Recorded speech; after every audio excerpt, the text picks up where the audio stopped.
Here's the bloody predator at large. What a dog. He was the fella that disrupted that big mob of chamois. Sort your life out, nuts. Yeah, what a dog.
To say I'm happy to be alive would be an understatement. Holy heck. So, I'll tell you where I am. I've come up the Rolleston River and I've gone out the route to Lake Florence. So I'm just on the spur now. Oh my gosh, do not do it. 100% do not do it. So I'm at Coles over there somewhere, around the corner. Holy heck. It was like proper rock climbing, and it got to the point where you couldn't down climb anymore. Like, it'd be too sketchy to down climb. I was like, far out. So I had to just kind of calm the mind and the body and then just get into a flow state. I managed to do that, but holy heck, I am so thankful to be up near Lake Florence, and probably gonna go have a swim and rehydrate and just frickin' chill out. Holy heck. Anyway, team, do not do that route. Yeah, not good at all unless you're into mountaineering and you like exposure.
Well, that was exciting. So I've been hunting the evening, and I made camp about a couple hours ago, and just near camp found like a really good cast antler, which I'll show later. Anyway, got on out for my evening hunt, sitting on this kind of terrace, glassing some creeks, faces, scrub, and the deer were just not coming out. And then about an hour before the sun went down, the deer popped out. There was two like younger stags, and then I was looking around, and then I intermittently go back to those two stags, and then all of a sudden the big boy came out, and I'm pretty sure it's the same one where I found his cast antler on the flat. So freaking amazing. So I stalked up this creek, like gassed it, and I actually had a steer off with the two younger stags at about 50 yards. And but I couldn't see the other big boy. He must have gone up the face. So anyway, I went up the creek because they ended up spooking, see if I could open it up, and because it's all quite steep in here. Just couldn't see him, and I was like, oh bugger it, time to go down. I actually took my left ear plug out because there was like a Tahr up there. I was whistling and whatnot, but I just wanted to kind of hear a bit better. Anyway, as I'm coming down, the wind must have then spooked him from the scrub. So then he popped out of the scrub, and holy heck. So then as he's running up, trying to make a few noises, get him to stop. Once he stopped, boom, nailed him. First shot on the run. I don't know what distance it wasn't too far, but far out, my ears ringing with the left ear because the old muzzle brake. But awesome result, awesome result. What a start to the year. I can't wait actually to get up and see what he's like in real life, because he looks real good on the hoof. So hopefully as good as on the deck. Sweet as.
Gosh, it was a big day yesterday.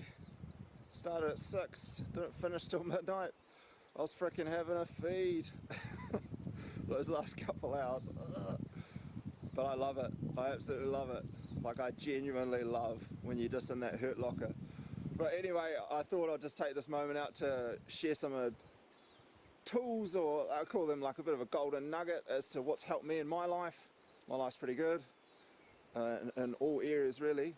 But one particular is the thing that I do that really helps me, and it's helped me throughout my whole adult life, especially when it's got hard, is voluntary adversity. So I've really made a point throughout my adult life to just go do hard things. Obviously hard things that you enjoy, i.e. like hunting in the Southern Alps. But by doing those really, really hard things, I've pushed myself to absolute limits. Like, I've been as cold as you can be, I've been as sleep deprived as you can be, tired, hungry, all that good stuff. I've done it all. And I keep doing it because you got to keep the knife sharp. But anyway, by volunteering for adversity, it gives you those tools like resilience, perseverance, that mental fortitude to really help you deal with life when it does get hard. So when you've got those involuntary adversity where life just throws you absolute curveballs, recently my father passing away, you've got those tools and you know that there's light at the end of the tunnel, and you just need to keep cracking on, just day by day, even if it's minute by minute. You just break it down and you know you'll end up getting to that tunnel and there'll be a light full of happiness and joy. And in the mountains, it's just getting back to the truck. But for me, you know, you push yourself in the mountains and your whole goal is get back to the truck safely. And you do that year after year after year.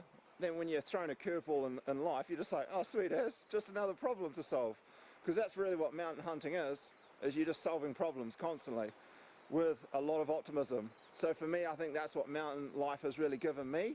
You know, that voluntary adversity of mountain life is the ability to solve problems constantly, just that solution focused mindset. And then the second one is that just optimism. Drives my wife crazy. Hey, it can always be done, come on. But I really believe that, hey, no matter how hard something gets, you can absolutely get through it. You just got to have that optimistic mindset and you will get to wherever you need to get in life. And trust me, to those young fellas that think life's going to be cruisy, it's not.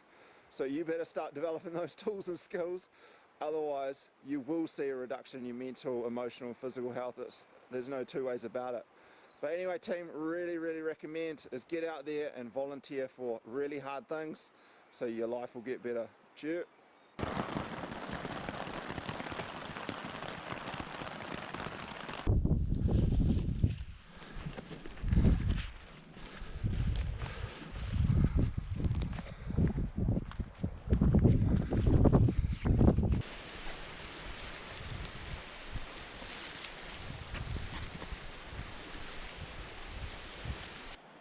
Here's something you don't want to see on your raw trip.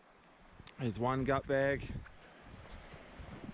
2, 3, 4, 5, 6, 7, 8, 9, 10, 11, 12, 13, 14, 15, 16 and 17. Don't think there's any more. Found another 4 gut bags. Makes a total of what, 21 thereabouts. Oh my goodness, old Southwestland, eh? Beautiful head basin. It's probably going to hold no deer.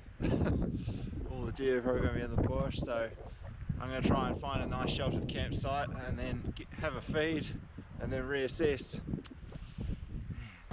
Well, it's 5:30 in the morning and the storm has been absolutely insane.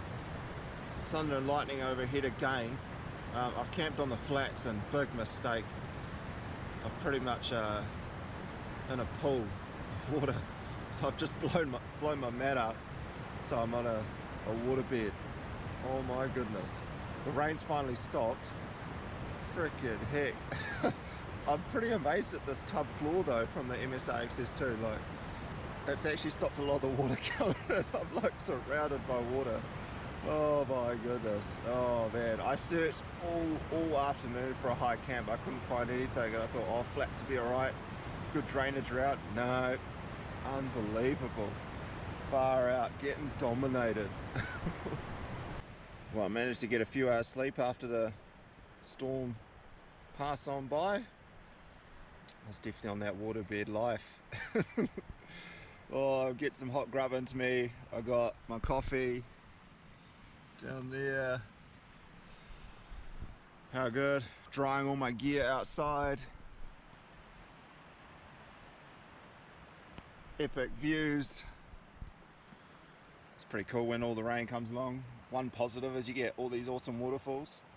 So this morning I'm just going to let everything dry out for a couple hours, have a hot feed, have that coffee, and then I'm going to head down valley, set up a camp, try and dry all the gear out because there's still water underneath the tent. But my gosh, absolute most valuable player was the tub floor. Unbelievable. And then my Nemo sleeping mat, which is like a pool bed, works real good. But anyway, I am going to get on with the coffee and the feed and then crack on.